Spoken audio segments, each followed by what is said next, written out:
नमस्कार, आप देख रहे हैं हरिभूमि टीवी।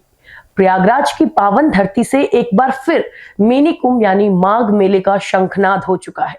महाकुंभ की भव्यता के बाद आज से संगम की रेती पर भक्ति का एक और सैलाब उमड़ पड़ा है। कड़ाके की ठंड है, कोहरे की चादर है, लेकिन श्रद्धालुओं की आस्था के आगे सब फीका है। आज पौष पूर्णिमा के साथ माघ मेला 2026 का आगाज हो चुका है। अगले 45 दिनों तक संगम तट पर कल्पवास की कठिन साधना चलेगी।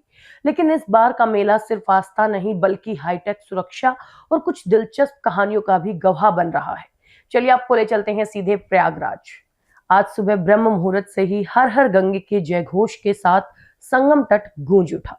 सुबह तक 9 लाख से ज्यादा श्रद्धालु पवित्र डुबकी लगा चुके हैं।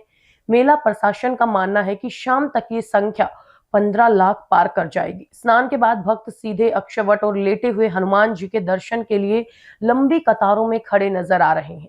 याद है महाकुंभ का वो दातुन बॉय, जैनपुर का आकाश, जो नीम के दातुन बेचकर रातों रात सोशल मीडिया स्टार बन गया था। वो एक बार फिर अपनी थार गाड़ी से प्रयागराज पहुंच चुका है। इस बार आकाश सिर्फ दातुन बेचने नहीं आए बल्कि उन्होंने मेले में दातुन कैंप लगाने का ऐलान किया है। उनकी इस सादगी और बिजनेस आइडिया को देखने के लिए युवाओं की भारी भीड़ उमड़ रही है। जहां लाखों भक्त श्रद्धा लेकर आए हैं, वहीं कुछ शरारती तत्व भी सक्रिय हैं। जी हां, प्रयागराज पुलिस ने 2 फर्जी बाबाओं को रंगे हाथों पकड़ा है। इनके पास से नकली आधार कार्ड और नकली नोट बरामद हुए।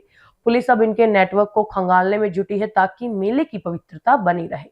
योगी सरकार ने इस माघ मेले को मिनी कुंभ का स्वरूप दिया है। सुरक्षा व्यवस्था ऐसी कि परिंदा भी पर ना मार सके। मेले की निगरानी एआई तकनीक से लैस सीसीटीवी कैमरों से हो रही है, जो भीड़ के दबाव को भांप लेते हैं। 10,000 पुलिसकर्मियों के साथ एटीएस और एनआईए के कमांडो भी तैनात हैं। 800 हेक्टेयर में फैले इस मेले को 7 सेक्टरों में बांटा गया और महिला के लिए विशेष चेंजिंग रूम बनाए गए हैं।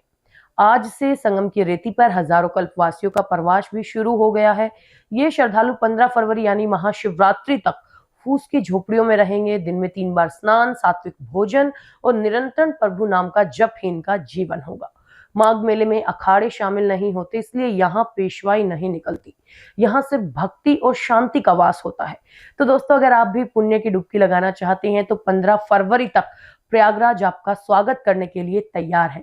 बस ध्यान रहे, 4 जनवरी की सुबह तक निजी वाहनों की एंट्री बंद है, तो अपनी यात्रा उसी अनुसार प्लान करें।